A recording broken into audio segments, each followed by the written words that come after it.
Ciao tifosi del Napoli! Oggi parliamo di una notizia che ha lasciato molti di voi curiosi. Victor Osimhen guadagnerà solo 6 milioni di euro al Galatasaray. Ma perché questa cifra è molto inferiore rispetto agli 11 milioni che percepiva a Napoli? Prima di entrare nei dettagli, non dimenticate di lasciare un like e iscrivervi al canale per rimanere aggiornati su tutte le novità della nostra squadra del cuore.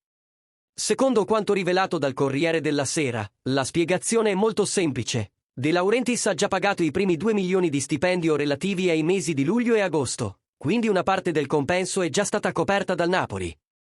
Inoltre, una porzione significativa del salario di Osimhen a Napoli era legata ai diritti di immagine, che il Galatasaray non coprirà.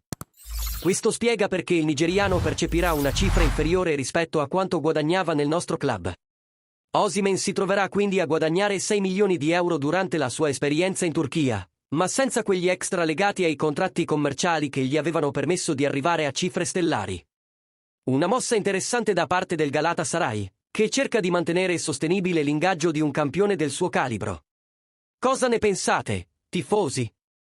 Credete che questa sia una scelta intelligente per Osimhen o pensate che avrebbe dovuto puntare a mantenere il suo stipendio precedente? Fatemi sapere nei commenti, e se non l'avete ancora fatto, lasciate un like e iscrivetevi al canale per non perdervi nessuna notizia sul Napoli.